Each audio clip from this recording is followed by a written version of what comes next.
Hello, welcome to our podcast, and today we will be talking about cannabis and its different effects and how to prevent it. First up, we'll have Claire, who will be talking to us about marketing and how it affects addiction and stuff like that. Okay. So there are lots of THC products out there, and a lot of them mimic existing name brands and candies to attract younger children. Most of them are bright colors, look very fun, very safe, and then they turn things like Oreos into Stonios. Basically, they took the Oreos, added some cannabis, and rebranded it. Basically, they had Stony Patch Kids, which were originally Sour Patch Kids, just added cannabis. So next we have Kaia, who will tell us how kids are getting their hands on these items. So I'm going to talk about access, which a lot of kids, or the kids that I've seen, the majority of them get access to these drugs, and we want to talk about this specifically because when you are addicted to something, your main focus is how can you get your hands on more of it. So it's good to bring focus to where exactly kids are getting these possibly dangerous drugs. So a lot of kids or peers or classmates are getting them from family relations, like cousins, aunts, uncles, who either have cannabis vapes and cannabis products in the house or are using them actively or are giving them to said minors. Another way that a lot of kids get their hands on drugs is it's really about location. Large amounts of vape shops are near schools and parks, and shops that are closer to schools and parks are usually known as flagged vape shops, which usually have FDA violations and are more likely to sell illegal products or products to minors without an ID. So now I'm going to pass it over to Mateo, who's going to talk to us more about why these kids are messing with these dangerous products in the first place. Yeah, as Kaia said before, I think family members have a big effect on this because they'll just introduce it to you because they might be older and think it's okay for them. So they might pass it on to the younger generation and really affect these younger kids' lives, whatever. But one of the number one reasons actually is more school, because school, you have these kids in the bathrooms vaping, and they might peer pressure you into doing it or give you a vape and say or a cannabis product and say hey, it's non-cannabis, try it, but really it's probably not. And also, I mean, if you have people, popular kids trying it, you might want to try it to try and get more popular. But really that's one of the main reasons why you get addicted in the first place and start to get these negative side effects of these drugs. Okay, so next we're going to be talking about prevention and how you can stop from you and your loved ones into falling from addiction. So I'm going to talk first about one way that you can use prevention from cannabis products. You can go to therapy or go to consultations, which is one of the most suggested and most common ways that people get over addiction. Because talking to someone in general about why you started using it is really good for your health. Because everyone's story is different and everyone uses cannabis products for different reasons and gets them in different ways. Another thing that we could start doing is more educational sessions in schools and places of work that inform not only students and minors but also adults of what their young ones could be getting into and what they could be getting into, because there is a lot of misleading facts about cannabis and its effects, and the rumors are misguiding to a lot of different people, so it's hard to know exactly what you're doing, what's wrong and what's right, especially with all the different marketing similarities and reasons why kids do it. So now Claire's going to talk to us about some of the actual risks that you could get from taking cannabis products and using them in your household. So like there are many bad health effects that can happen to cannabis products, like they can cause anxiety, paranoia, memory impairing. And so if you take it in smaller doses, it feels relaxing, stress-free.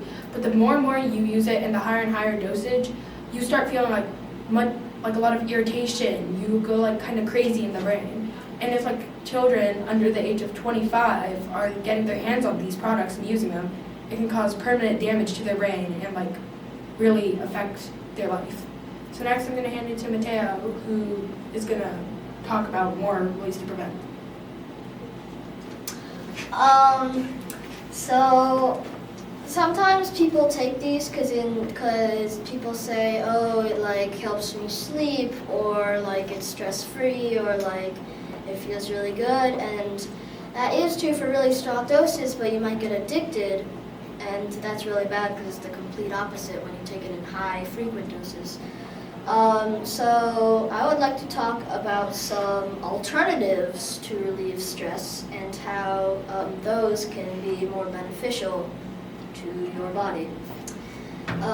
One way that I personally like to relieve stress is like walking and like talking with a friend. That's really nice. Like if you just take a walk around a park near you, or walk your dog outside, it's very good for your health, and it usually calms me down. Or another thing you could do is just try and like seal yourself off for a bit to try and like relax. That really helps me with stress. Another thing that we wanted to talk about was maybe adding age restrictions to minors buying cannabis, because we have realized that in some states, cannabis is legal. Like nicotine might be illegal in other states, or like in some places people wouldn't expect you to have it. But cannabis, where a lot of people actually are, it is legal, and it's okay to have. And I think a lot of the things that people don't realize is that marijuana and hemp are different. Hemp is legal and marijuana is illegal. So in North Carolina.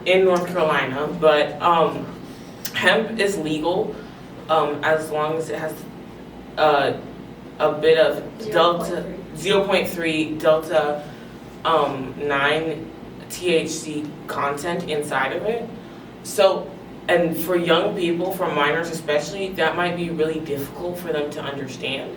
So really making sure that store owners are checking, making sure you have ID, putting age restrictions on it could definitely lower the impact of, or the amount of minors that this problem affects. Yeah, and also what astounds me is there is actually no age restriction on cannabis. So you could see a 5-year-old taking an edible on the street because they think that it's an Oreo. And so, because that's another reason that like marketing plays in, because these store owners, they just want the money, so they do not care how old you are. If you're a 5-year-old and you just want this mysterious looking Oreo, sure, they'll let you have it. So I think we need to put age restrictions on that, because it's just like, because you don't want people to start from an early age, because it's really bad, and they most likely don't know the long-term effects because they haven't had an educational session, or they haven't had, a talk with their parents about these drugs. So yeah, that's pretty much like the main part of that. Also, cannabis can come in many different forms, like oils, edibles, blunts, lotion. They're available in many different packaging. So really just, and this might be hard because we don't like focus on it or do it a lot, but reading labels on boxes, on packaging is very, very important, because sometimes, usually, and I think this is good, that if they're edibles, They might have cannabis leaves on the packaging, or they might change the name to Stonios instead of Oreos. But there is some cannabis products that they don't even change the name or the brand or the coloring or anything. It's Yes. just the exact same thing. So it's very important to read footnotes. To piggyback off of Kaia, the dosage is very large. Like in one Stonio, there's 250 milligrams of like cannabis and like that kind of stuff, and THC. And that's because it's meant for adults, Yeah. not. Yeah, And and even though like it's meant for adults, the average adult dosage is only 10 like milligrams of THC. So who would expect an adult to just take like a nibble out of an Oreo and then just leave it? That would just be normal dosage. But like no, if anyone gets an Oreo, they're just gonna eat the whole thing. Who would just take a bite and leave it? Yeah, and most people, like, say you're eating Oreos or Sour Patch Kids, you're not gonna eat just one. The thing about cannabis is similar to sugar, you can get addicted to it. So when people eat Oreos or Sour Patch Kids, they never eat just one. They usually have like 3 or 4 at a time, especially if it's like Sour Patch Kids or a candy like that, maybe even more. So to say that only one has 100 to 250 milligrams, that could be really bad for your health. And people, they would probably take more because after the first 10 minutes they wouldn't feel it, especially because edibles take a longer time to kick in. The more you eat in that time, the more you're going to feel it later. now I would like to talk about some of the percentages in drugs and how it's really impactful. So first I'd like to talk about the amount of cannabis that you need to feel it. And it has been reported that you only need 5 to 20 milligrams to feel the effects of cannabis.